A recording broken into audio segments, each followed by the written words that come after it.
La psicología del rebaño y la renuncia a la soberanía individual. Hay una frase que parece inofensiva. Una frase corta, educada, socialmente aceptable.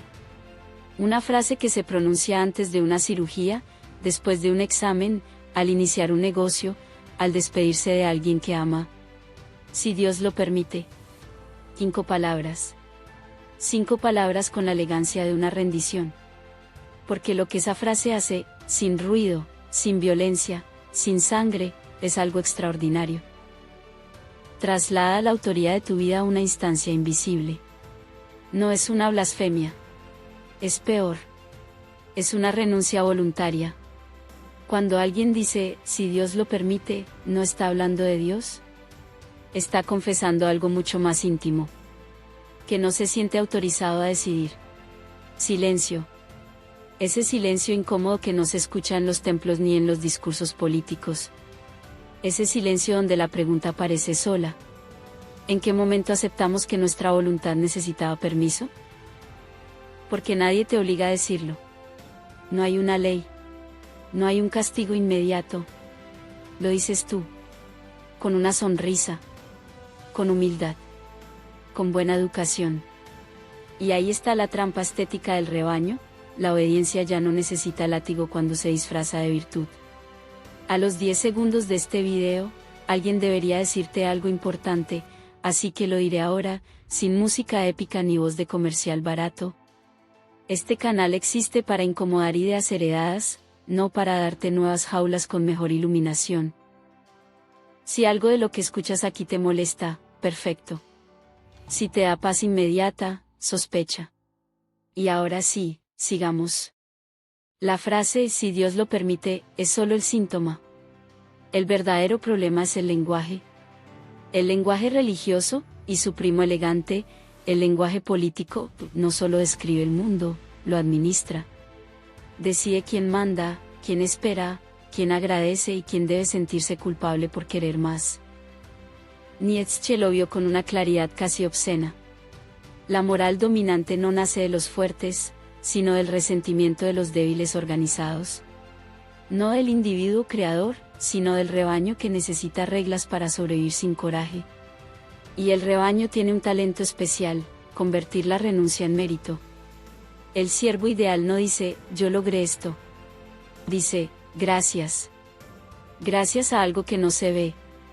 Gracias por algo que no pidió. Gracias incluso cuando pierde. Observa el guión. Si ganas, agradece. Si pierdes, acepta. Si dudas, calla. Si preguntas demasiado, eres soberbio. Así se construye la cerca. No con alambre. Con palabras. La culpa es el pararrayos perfecto. Cuando algo sale mal, no se cuestiona el sistema, ni la estructura, ni el pastor. La culpa cae sobre el individuo, pero solo para humillarlo, no para emanciparlo. El pecado no es un error, es un delito metafísico. Y ahí está la jugada maestra. El error, que debería ser una propiedad privada, tuya, íntima, formativa, se convierte en una deuda moral que otro puede perdonar. Kant lo llamaría minoría de edad. La incapacidad de usar el propio entendimiento sin la guía de otro. No porque falte inteligencia, sino porque sobra miedo. Miedo a decir, me equivoqué. Pero no como confesión, sino como afirmación de autoría. El siervo pide permiso incluso para fallar. El individuo soberano no pide permiso para nada. Asume el costo. Y eso es intolerable para el rebaño. Por eso, cuando alguien duda públicamente, no recibe argumentos. Recibe insultos. Hereje. Soberbio. Arrogante. Endemoniado. Traidor. Desagradecido. No es rabia. Es pánico. Porque la duda es contagiosa. Y la libertad también. El rebaño no odia al pensador. Lo teme. Porque demuestra, sin decirlo, que vivir sin pastor es posible. Y entonces aparece la figura más triste de todas. El adulto que habla como niño. que dice, si Dios quiere, cuando en realidad quiere decir, no me atrevo. Aquí es donde conviene detenerse un segundo. Silencio. Respira. Porque lo que voy a decir ahora no es una frase bonita para compartir. Es una línea divisoria. Si no lo permito yo, no sucede. No como arrogancia. Como responsabilidad radical. Eso no te hace omnipotente. Te hace autor. Autor de tus decisiones. Autor de tus errores. Autor de tus consecuencias. Y eso pesa. Claro que pesa. Por eso el rebaño prefiere la ligereza de obedecer. Por eso agradece regalos invisibles y castigos abstractos. Porque cargar con tu vida sin intermediarios es agotador. Pero también es lo único que la vuelve tuya. En la siguiente parte vamos a entrar de lleno en la estética del siervo, en cómo el lenguaje convierte la sumisión en belleza moral, y por qué el individuo soberano no es peligroso por violento, sino por innecesario para el sistema. Quédate. Porque el pastor necesita ovejas. Pero la oveja que despierta ya no sirve para el cuento. El siervo no nace, se entrena. El siervo no se reconoce a sí mismo como siervo. Ese es el primer éxito del sistema.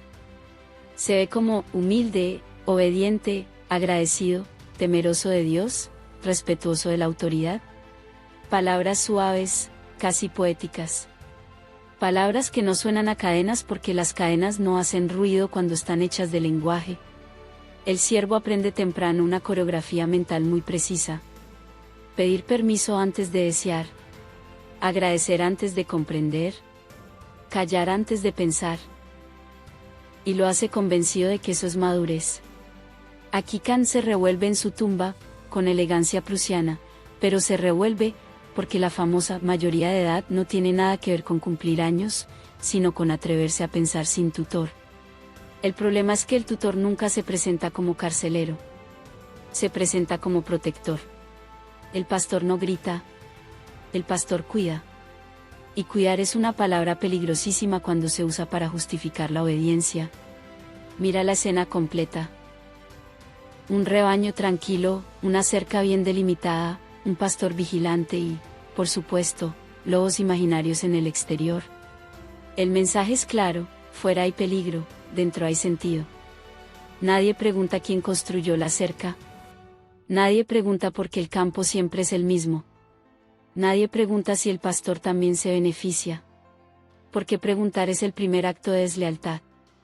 El lenguaje religioso, y no seamos ingenuos, el político funciona igual, no solo regula conductas, decora la sumisión. Hace que obedecer se vea bien. Hace que dudar se vea feo. Hace que pensar por cuenta propia huela a pecado o a traición, según el régimen de turno. Nietzsche lo llamaría moral de esclavos. No porque los individuos sean débiles físicamente, sino porque han aprendido a odiar la fuerza que no pueden ejercer. Entonces redefinen la virtud: bueno es el que aguanta, malo el que crea, noble es el que se somete, peligroso el que decide. Así nace el siervo estético. No el esclavo encadenado, sino el ciudadano ejemplar que repite consignas con convicción emocional. Y aquí viene un detalle clave. El siervo no solo obedece, vigila. Vigila al vecino. Vigila al disidente. Vigila al que se atreve a decir, no estoy seguro. Porque si alguien demuestra que vivir sin permiso es posible, toda la estructura simbólica se tambalea. Y cuando el sentido tiembla, el rebaño no dialoga, embiste. Por eso el insulto aparece antes que el argumento. El insulto es un reflejo defensivo. No protege ideas, protege identidades. ¿Quién te crees para pensar así? Esa pregunta, disfrazada de reproche moral, es la confesión perfecta: yo no me creo autorizado, y me molesta que tú sí. El individuo soberano no necesita convencer. Su sola existencia es una acusación silenciosa. Y aquí es donde entra la culpa como obra maestra del control simbólico. La culpa funciona como un pararrayos. Cada vez que algo falla, una vida mediocre, una frustración constante, un sueño postergado, la energía no sube hacia el sistema, no cuestiona la cerca, no apunta al pastor. La culpa cae sobre el individuo, pero no para empoderarlo, sino para doblarlo. No fue el método. No fue la doctrina. No fue la estructura. Fuiste tú. Por no creer lo suficiente. Por no obedecer mejor. Por no agradecer más. La culpa no busca corregir, busca domesticar. Y lo logra porque convierte el error en algo sucio. Algo que debe confesarse. Algo que necesita absolución externa. El error deja de ser experiencia y se vuelve mancha. Pero el individuo soberano, y aquí el guión se vuelve incómodo, hace exactamente lo contrario, se apropia del error. No lo exhibe como trofeo moral ni lo esconde como vergüenza. Lo reclama como autoría. Esto salió mal porque yo decidí así. Punto. Sin melodrama. Sin liturgia. Eso es dinamita para el rebaño. Porque si el error es tuyo, también lo es el aprendizaje.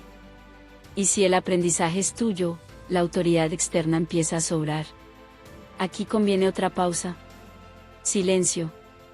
No para que estés de acuerdo. Para que notes la incomodidad. Porque hay una diferencia brutal entre cargar con una culpa impuesta y cargar con una responsabilidad elegida. La primera aplasta.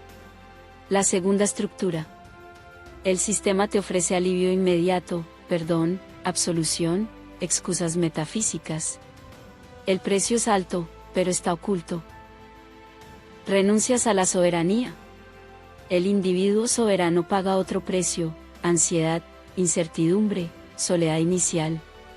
Pero a cambio obtiene algo que no se puede delegar, autoría existencial. Por eso el lenguaje insiste tanto en frases como, Dios sabe por qué hace las cosas, o todo pasa por algo. Son analgésicos narrativos. Reducen el dolor, sí, pero también reducen la lucidez. Y aquí es donde mi frase entra como un cuchillo limpio, sin adorno retórico. Si no lo permito yo, no sucede. No es una negación del azar ni una fantasía de control absoluto. Es una declaración de límites simbólicos. Es decir, mi vida no es un trámite que otros firman. Eso no te garantiza éxito. ¿Te garantiza responsabilidad? Y el rebaño detesta la responsabilidad porque no se puede compartir, no se puede diluir, no se puede rezar para que desaparezca. Antes de seguir, una breve pausa, sí, otra, para recordarte algo.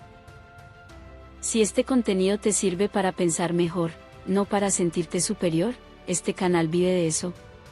Suscribirte no es un acto de fe, es una decisión práctica. Y ahora, sigamos incomodando. En la próxima parte vamos a entrar al corazón del problema.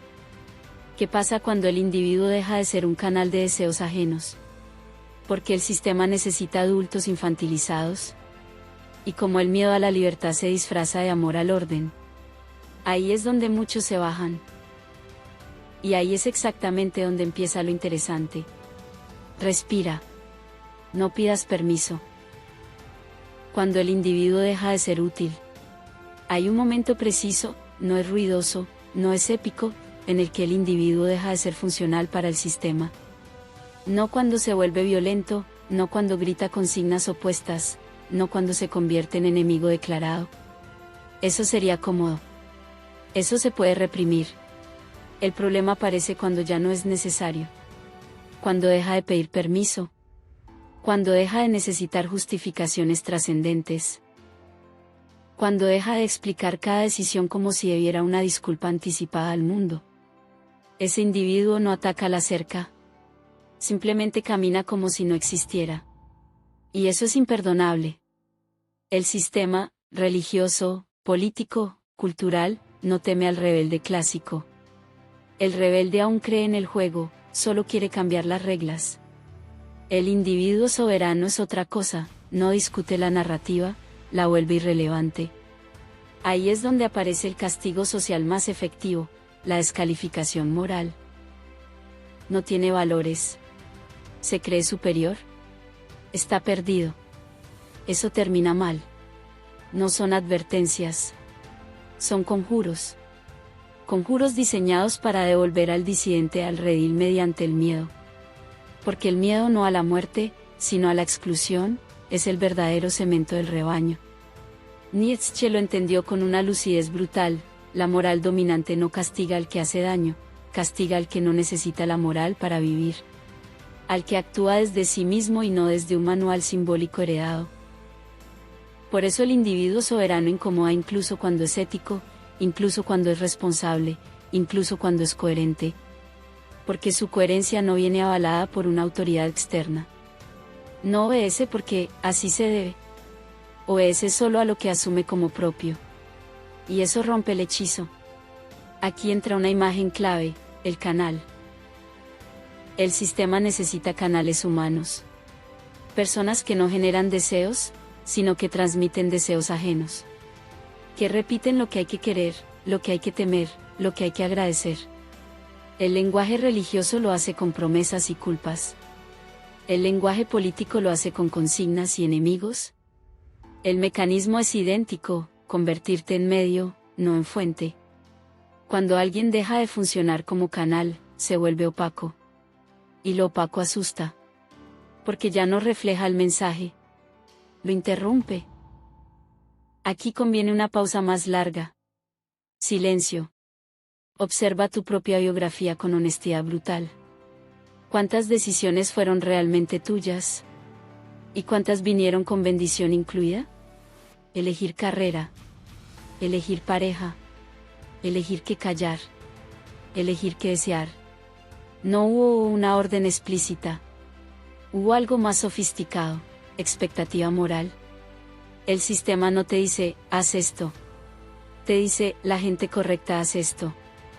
Y nadie quiere ser incorrecto cuando ha construido su identidad alrededor de la aprobación. Por eso la libertad asusta más que el castigo. El castigo viene con reglas. La libertad viene sin manual. Kant lo dijo sin rodeos: la mayoría de edad es difícil no porque falte capacidad, sino porque falta coraje. El coraje de usar el propio entendimiento sin la guía de otro. Y ese coraje no se celebra. Se sospecha. Se sospecha porque deja al descubierto una verdad incómoda. Muchas personas no obedecen porque crean. Obedecen porque no quieren cargar con el peso de decidir. Decidir implica fallar. Fallarla implica no tener a quien culpar. Y aquí regresamos al punto de giro que el rebaño evita a toda costa. Apropiarse del error. El error, cuando es tuyo, deja de ser una mancha y se convierte en materia prima. Es información. Es límite. Es ajuste. Es crecimiento sin liturgia. Pero el sistema no quiere individuos que aprendan rápido. Quiere individuos que se arrepientan lento. Porque el arrepentimiento prolonga la dependencia. El aprendizaje la reduce. Por eso el perdón externo es tan rentable simbólicamente. Porque mantiene la jerarquía: alguien arriba absuelve, alguien abajo agradece. El individuo soberano rompe esa verticalidad. No pide perdón por existir. No se arrodilla ante su propio pasado. Dice algo mucho más peligroso: esto fue mío. Me equivoqué. Aprendí. Continúo. Sin red. Sin aplauso. Sin absolución. Ahí es donde el lenguaje empieza a fallar. Porque no hay palabra sagrada que pueda domesticar a quien se reconoce autor de su historia. Y entonces el sistema hace lo único que puede: caricaturizarlo. Lo llama frío. Lo llama arrogante. Lo llama inhumano. Pero en realidad, lo que le molesta no es su falta de fe. Es su exceso de responsabilidad. Antes de cerrar esta parte, una segunda y última mención, breve, limpia: este canal no promete respuestas finales. Promete preguntas que no piden permiso. Si eso te sirve, quédate. Si no, al menos ya sabes que existen otros caminos.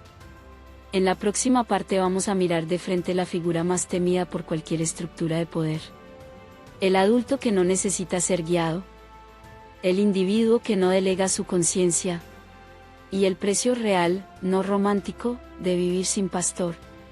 Ahí la narrativa se vuelve más densa. Más incómoda. Más solitaria. Como toda libertad auténtica. Hay una fantasía muy extendida, y muy útil para desacreditarla, sobre la autonomía radical.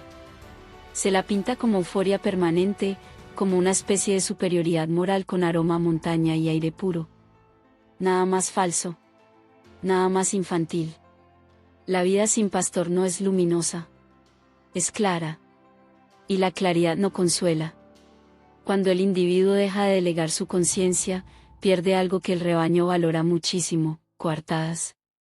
Ya no puede decir, me dijeron que era así.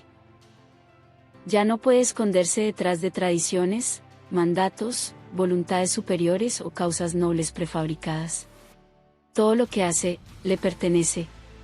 Y eso pesa. El sistema, que no es tonto, sabe que no puede competir con la libertad en términos de verdad. Así que compite en términos de alivio emocional. Ofrece narrativas que amortiguan el vértigo. Historias que hacen digerible la obediencia. El pastor sabe más. El orden protege. La duda rompe. La libertad es caos. Mentiras elegantes. Mentiras funcionales. Porque el caos no aparece cuando desaparece el pastor. Aparece cuando el individuo no ha desarrollado estructura interna. Y eso no se enseña desde afuera. Eso se construye asumiendo consecuencias, no rezándolas. Aquí el lenguaje vuelve a jugar su carta favorita, la infantilización. Se habla del ciudadano como si fuera menor de edad. Se habla del creyente como si fuera incapaz de decidir sin supervisión. Se habla del pueblo como si fuera una criatura emocional, no una suma de conciencias. Y curiosamente, quienes más insisten en esa narrativa son quienes más se benefician de ella. El adulto autónomo es un problema administrativo. No responde bien a consignas. No se moviliza por miedo abstracto. No entrega su criterio a cambio de pertenencia. Por eso el sistema necesita que confundas responsabilidad con soberbia. Que creas que decir, yo decido, es arrogante. Que asumir tus errores es orgullo. Que no pedir permiso es violencia simbólica. Así, la sumisión se vuelve moralmente superior.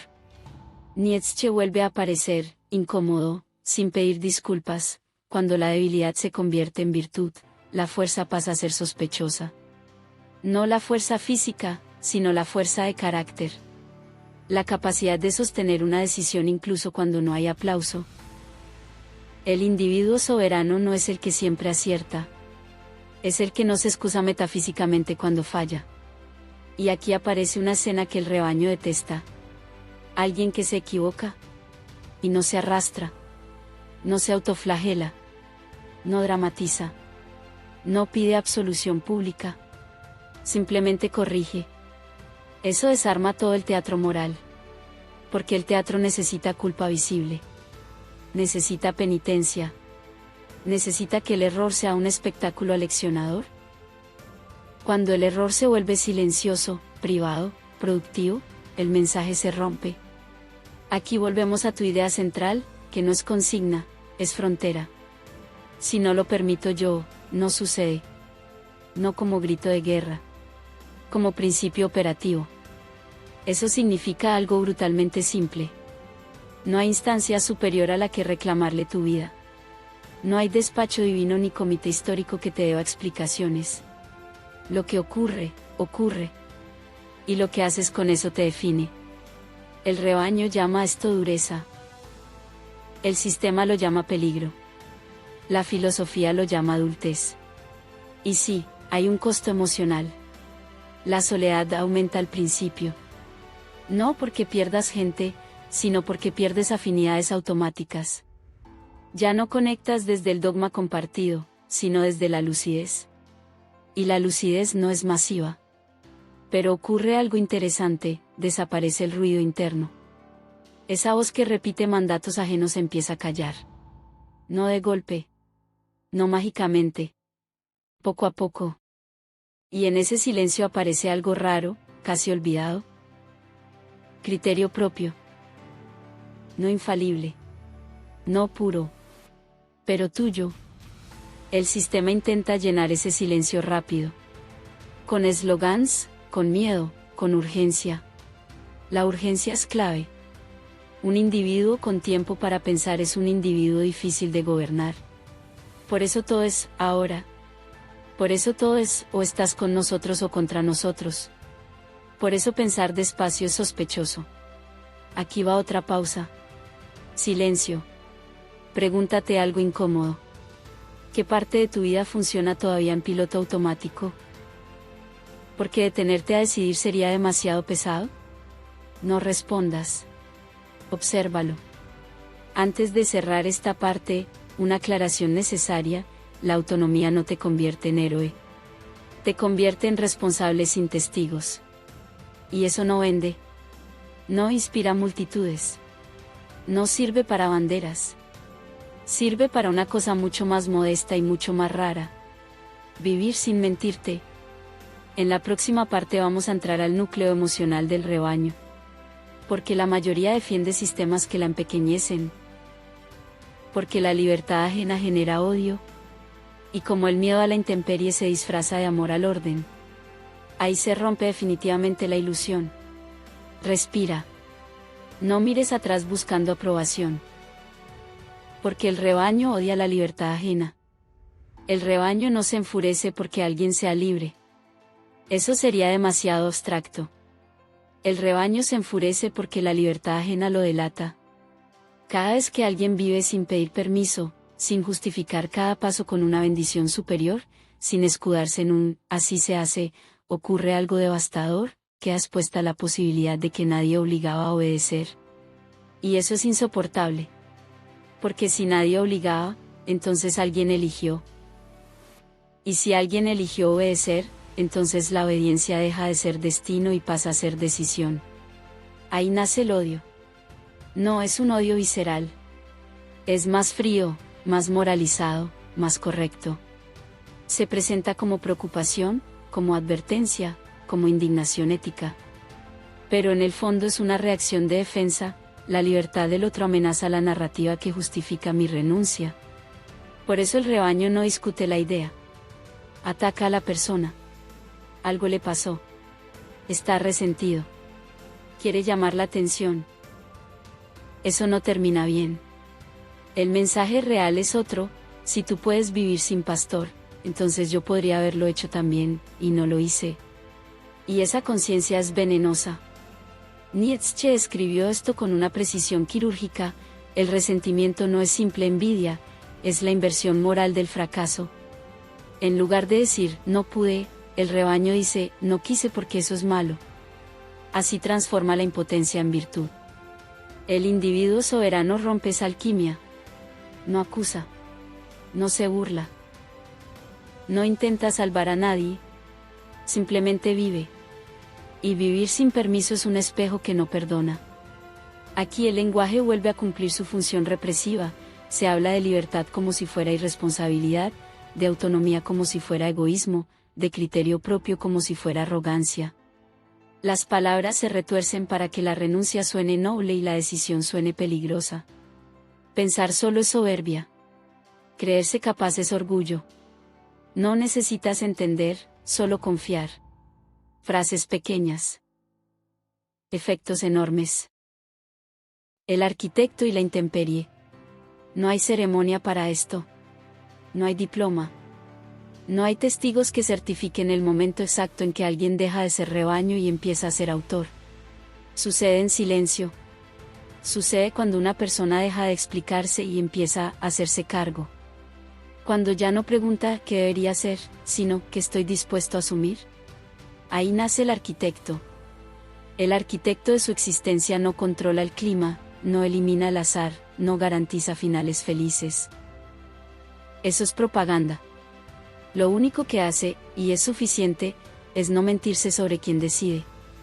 No construye con promesas. Construye con consecuencias. Sabe que cada elección levanta un muro, y derriba otro. Que cada renuncia también es una decisión. Que no elegir es elegir por omisión, y casi siempre a favor del sistema. El rebaño llama a esto dureza. El sistema lo llama peligro. La filosofía lo llama adultez radical. Porque el adulto radical no busca sentido prefabricado. Lo produce. No como consuelo, sino como estructura. No para sentirse bien, sino para no vivir dividido. Aquí se cierra el círculo. La frase, si Dios lo permite, ya no suena piadosa. Suena infantil. No ofensiva. No malintencionada. Infantil. Como quien mira al cielo antes de decidir si puede caminar.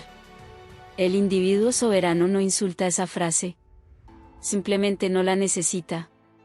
Porque entiende algo que no se enseña, se asume. Si no lo permito yo, no sucede. No como desafío al destino.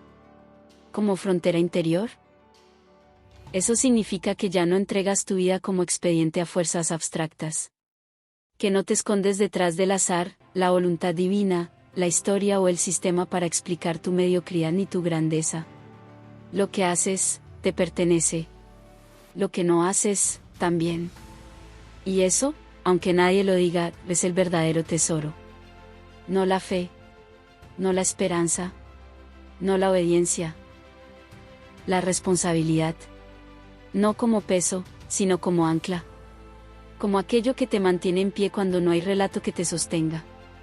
El rebaño necesita pastores porque no tolera la intemperie. El individuo soberano aprende a vivir en ella. No la romantiza. No la predica. La habita.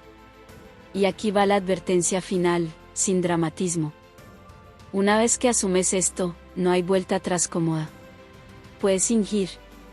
Puedes callar. Puedes adaptarte. Pero ya no puedes creer del todo en el teatro. Y eso está bien.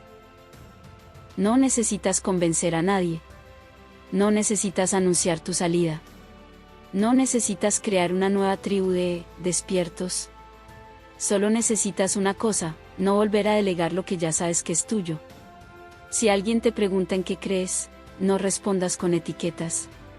Si alguien te pide permiso para decidir, no lo concedas. Si alguien te ofrece consuelo a cambio de obediencia, sonríe y sigue. Porque ya lo entendiste. La vida no es una prueba que se aprueba. No es un encargo que se ejecuta. No es un regalo que se agradece. Es una hora que se firma. Y nadie más puede firmarla por ti. Silencio. Respira. Ahora apaga el video. Y hazte cargo.